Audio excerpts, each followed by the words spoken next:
talking about my PlayStation 1 collection. There's gonna be a bunch more episodes.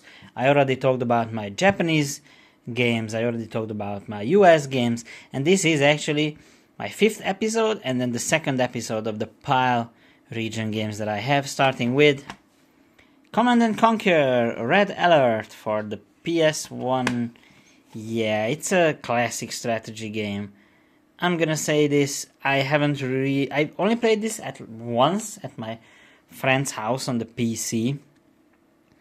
It's rather involved and really appreciated and really well liked strategy series. Sadly, EA doesn't wanna do anything with that. Actually, Westwood Studios, yeah, you can see that they got bought out by EA, so yeah, that's not really good.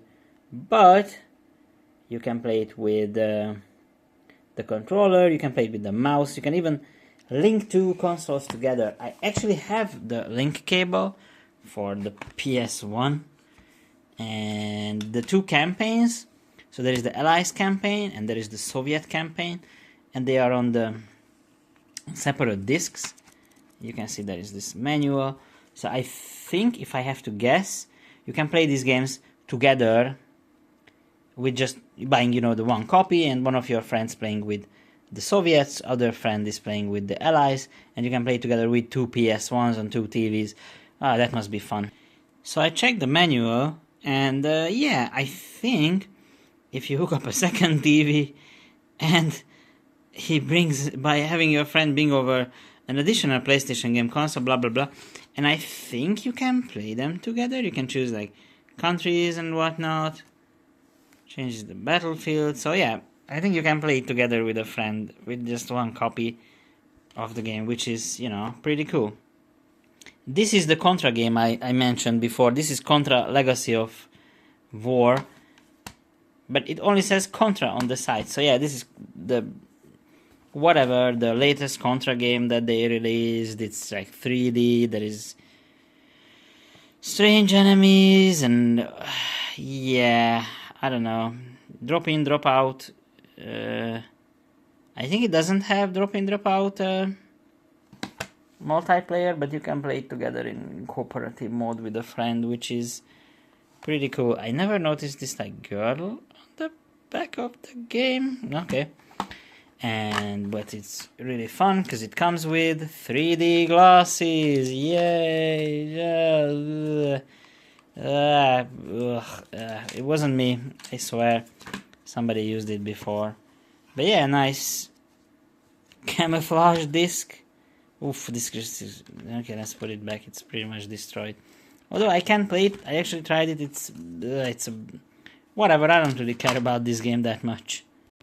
Back in the day when companies were making extreme sports games that were pretty good.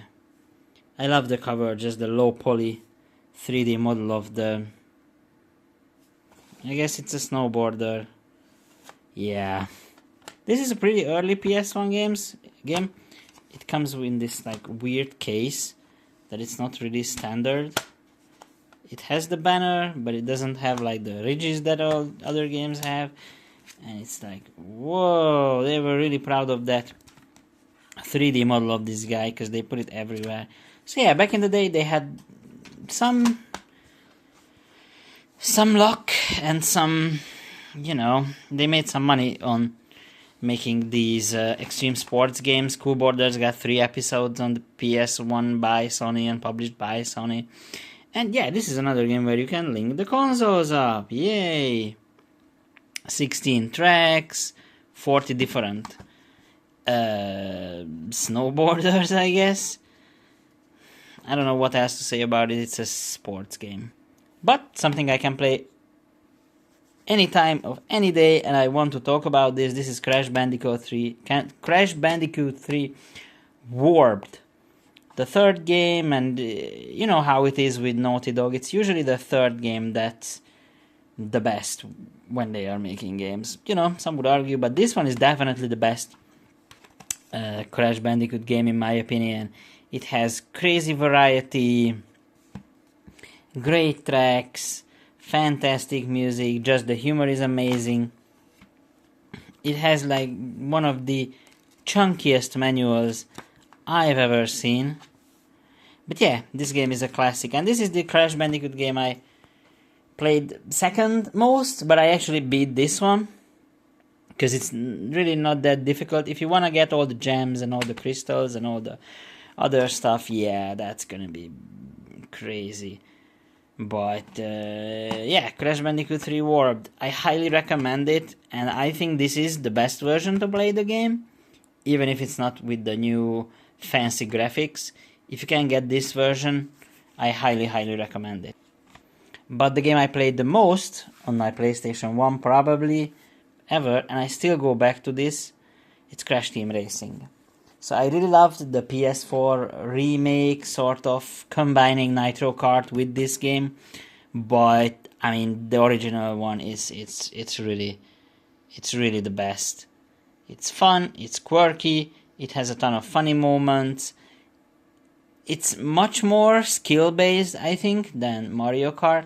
It still have that sort of rubber banding where they want to slow the first place racer down, and they want to give you shitty items.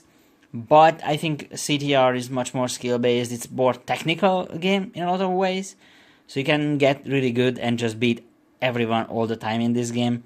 Meanwhile, in Mario Kart, it's gonna, even if you are a really good player, it's gonna pull you back. But yeah, like, it's an absolute classic, fantastic tracks, and you know, I still play it from time to time, especially when we get together with like friends or with my sister. We just, you know, pop this in the PlayStation 3, play it on the big screen. It's amazing. Oh boy, so a lot of people like Croc. I'm a bit indifferent about him. It's one of those mascot platformers made by Argonaut. Yeah. So they threw everything on the wall. There is like Gex and Croc and all these wacky characters. Croc, I think it's a bit problematic because it goes with tank controls. And I really don't like tank controls in video games. To the point where it's a tank controls in a platformer, it's really not good. For a 3D platformer, just like, you know how Mario or even Crash, how they handle, and then Croc is really not that good to handle, and it's still a good game to play. And they recently announced they are, or maybe they even released it, but there is like a remastered or remade version of the first Croc game, maybe the second one as well. So they fixed the controls there, they fixed how the game plays. It's easier to play with modern controls, and you know, if you play it with modern controls, it's still clunky, but I think that's the definitive version where people should play it. Next up is Destruction Derby 2. So this was made by Psygnosis, and this is like, you know, you go in there, wreck your opponents. It runs incredibly well on PS1. It was like surprising how good it runs. And you can play it with a wheel, you can play it with your friends, and it has this weird case where there is like nothing in there. So it's actually a one disc game, but in a double disc case, I guess, for some reason. And this is a really early one because they don't even have the PlayStation logo under there, because normally, you know, you would have that. But yeah, absolute classic. I hope they bring Destruction Derby back. They had like Destruction All Stars, which is blah. But yeah, Destruction Derby is like really good racing franchise. So another one of those embarrassing games. I think every bunch that I bring out, it's gonna have at least like one of these embarrassing and weird games. Detective Barbie, The Mystery Cruise, Barbie Catch the Tropical Thief. Well, what? Haven't played this yet, but I actually really want to. Cruising Mysteries. So Detective Barbie is, or it not is, but it used to be a big deal on the PC market. They are like these fun, quirky, easy, or maybe not that easy, but detective games for the PC. You know, back in the day they had like Monkey Island and whatever, Sam and Max, and then you know it's aimed at girls, and Mattel wanted to make Mattel wanted to make games for girls, so there is Detective Barbie. Maybe it's fun, I don't know. I still have to play it.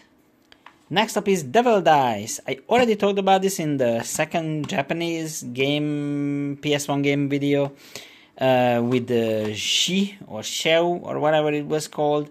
So yeah, it's a classic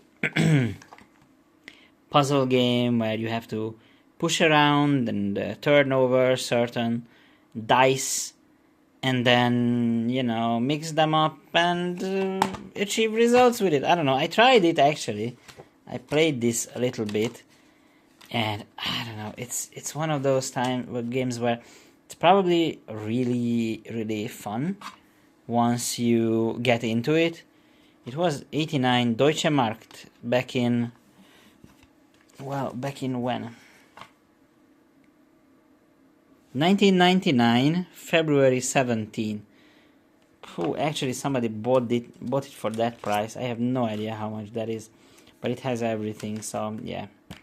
Devil Dice. And this is number 2 on the Bruce Willis games. Yeah, I have to clean a bunch of these games because yeah, they are dirty. But yeah, Die Hard Trilogy is one of those where they wanted to make a movie tie-in, but it's like an adult game, so I don't know, it's adult movie. I love the first Die Hard, I really don't care about the other ones.